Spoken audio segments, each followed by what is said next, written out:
All right, I have got to get out of this office. I have not had a proper day off in a very long time. So, time to hit the road and go to the city.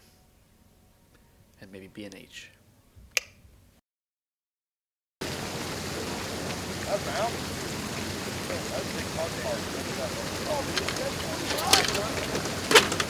That was going to fall apart on me at any second. Anyway, I am here at Bryant Park. Going to be running around the city for a little bit today, and I'm taking you along.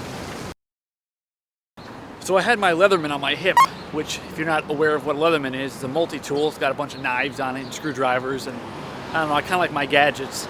But I was at Bryant Park just as I was filming that vlog, and an NYPD officer came over and said, "Excuse me, what's on your hip?" I'm like, "An extra battery for the camera and a Leatherman." He goes, "Yeah, that's open carry in New York City. That'll get you a night in jail." So, needless to say, I put that away pretty quick. Happy he was cool enough to let me know that and not, cuff me right there, which would have been pretty good for the vlog, though, wouldn't it? 373 Park Avenue South. For those of you who do not follow Gary Vaynerchuk, you should. This is his New York City headquarters for now. He's heading to Hudson Yards shortly. They're literally constructing his office space. Once that skyscraper opens, my understanding is he's moving all operations over there, which is awesome. Go Gary. Had to take a slight detour and swing by and see the place. Not like I'm going inside, but it's just kind of cool to swing by. You know what? Let me check in on here on Foursquare. My friend's gonna be like, "What the hell? You checked in at VaynerMedia?" Shh.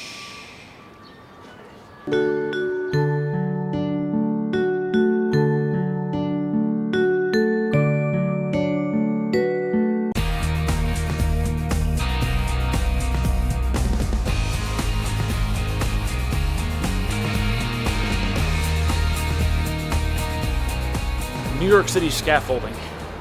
Unavoidable, but a necessity, I suppose. I'm at the happiest place on earth. Not the one you're thinking of.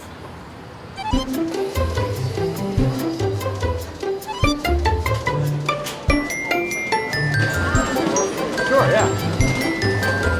What do you do? The FS7? Yeah. That's the lens that it comes with?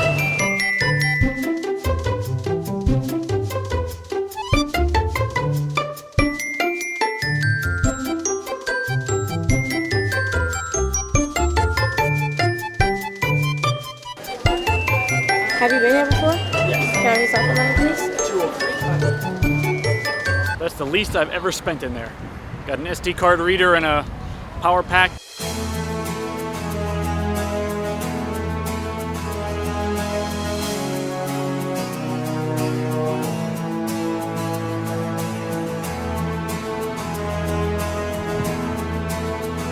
Get it? I got it. All right. When you're in New York, nobody cares. People don't even look at you. For the most part.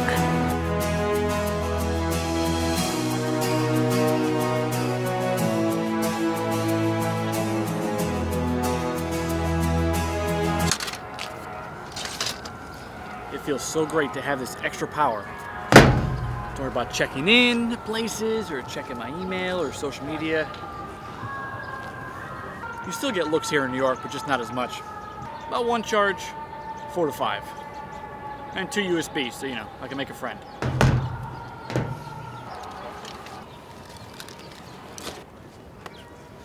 I love this area of the city. These are my old stomping grounds. I actually had an apartment about 3 blocks that way for 2 years. I like to think of Bryant Park as my backyard. When I move back to the city, it won't be Midtown. It's just not a great residential area. I mean, there's a lot to do, but I'm thinking Brooklyn or downtown. Tribeca, Soho is beautiful, way outside my price range. Thinking Brooklyn. What do I want to talk about today? Let me check Amy's question. What was my favorite year in school? I don't think hard on that one. 8th grade. Why? High school, not so much. Didn't have a great time in high school. Also, acne started around freshman year, and I had a pretty bad pizza face, so that did not help my self-esteem, etc. But yeah, 8th grade was a lot of fun. I went to a small private school. I'm talking like a small, like graduating class was 18 kids. I mean, I knew everybody's parents, I knew everybody's siblings.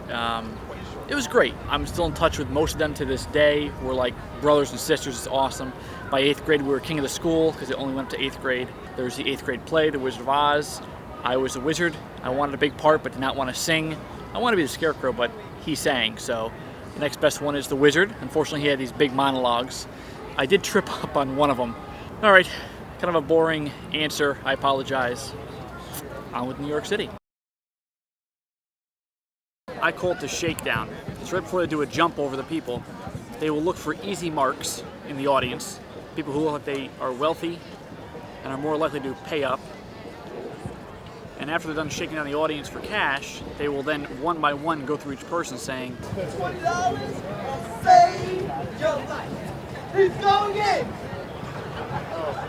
He's going in. and they will then pressure the person into giving them money. And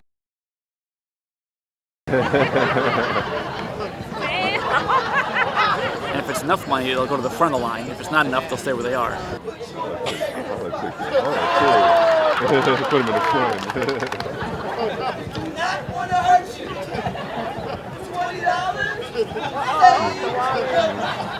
$20.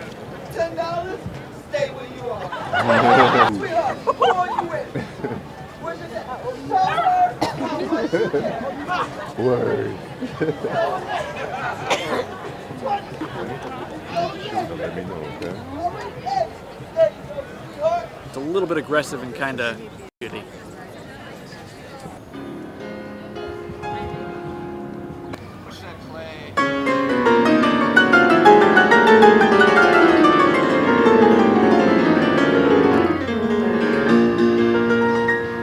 We're gonna play the last little bit from Rhapsody in Blue by George Gershwin.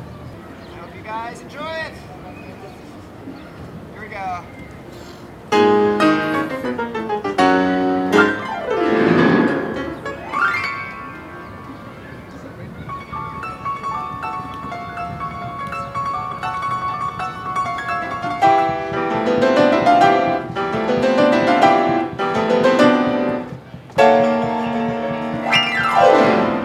Nowhere in the world like New York City. That's my man Colin Huggins.